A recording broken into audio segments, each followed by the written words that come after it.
Candi Jolotundo memiliki cerita yang begitu dekat dengan sosok Eyang Rati. Di tempat ini, banyak cerita dan pengalaman spiritual yang akhirnya terungkap tanpa alasan. Malam yang begitu dingin menghantarkan Eyang Rati bertemu dengan sosok pria yang dikenalnya 30 tahun lalu. Ia adalah Kusen, yang dahulu menjadi juru kunci Candi Jolotundo.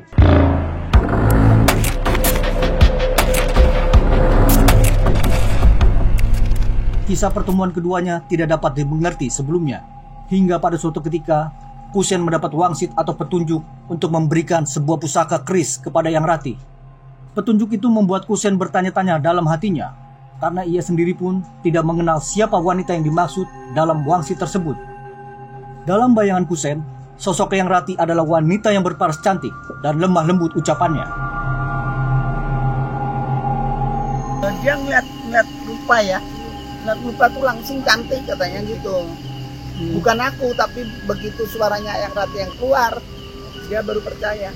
Itu memang dulu cantik tapi gemuk. Ada memang dari pikiran saya sendiri. Ada wilayah lemah pikiran saya. Kasihkan.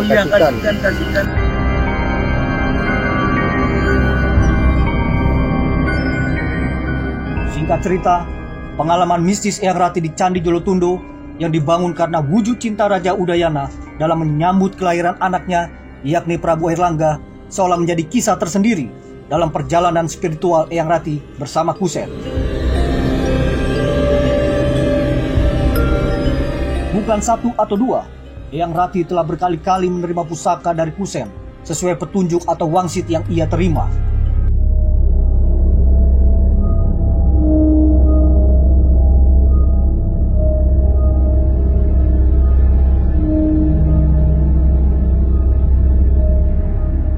Malam Jumat manis atau malam Jumat Kliwon saya kesini, kalau dia dapat benda pasti dikasih saya gitu.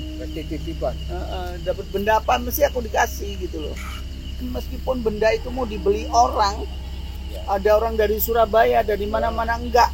Ini titipan, ini hanya untuk Eyang. Ya setelah benda itu dikasih aku pulang ya sudah gitu loh. Terus nanti enggak tahu 3 bulan, 4 bulan lagi aku kesini dapat lagi. Ya itu seperti itu, kejadian demi kejadian. Kemudian sampai Eyang pindah ke Jakarta. Awalnya kan saya ambil kayu bakar, saya ambil sedikit kan pecok saya kok muruping. Ada itu barang kayak gitu. Jadi pecoknya tuh menyala kena benda itu gitu loh. Langsung bunyi ting gitu. Saya ambil, saya saku, kalau saya saku bawa pulang. Tapi dia tidak ada omongan apa-apa, tapi pikiran saya titipan.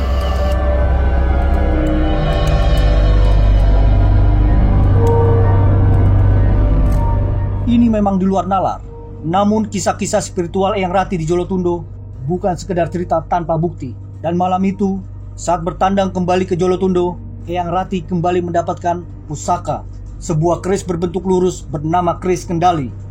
Keris tersebut diberikan dari Kusen atas petunjuk yang ia dapat agar diberikan kepada Eyang Rati. Keris tersebut saat dibuka dari sarungnya sempat mengeluarkan cahaya biru. Namanya keris kendali. Ya, ini keris kendali. Ini bisa mengendalikan orang ya, keris ini. Dan ini yang Eyang dapat hari ini. Makanya kok Eyang kepingin sekali ke Jolotundo. Dan Eyang kapan hari cerita waktu di ini, itu tempat Anoman itu di mana? Oh, Kendali Sada katanya. Kendal di Semarang. Sebelum Eyang ke sini, Pak Kusen ini di rumahnya dia dibisikin keris yang dia dapat 2 tahun yang lalu itu tolong dikasihkan Eyang Rati. Dan hari ini dia ngantongin, dia cepet-cepet dibuka. Dan ini sangat luar biasa ya. Ini dalam keadaan kering dan sudah berkarat, tapi baunya, harumnya bukan main ya. Ini boleh dirasakan ya, dicium.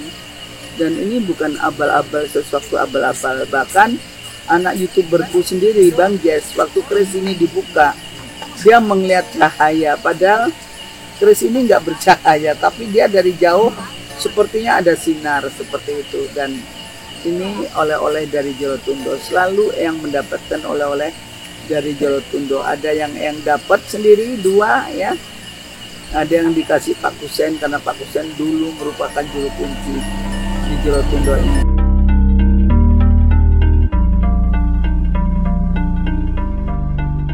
Cerita di balik peristiwa masa lalu Jolotundo membuktikan bahwa ada sisi lain yang tak masuk di akal.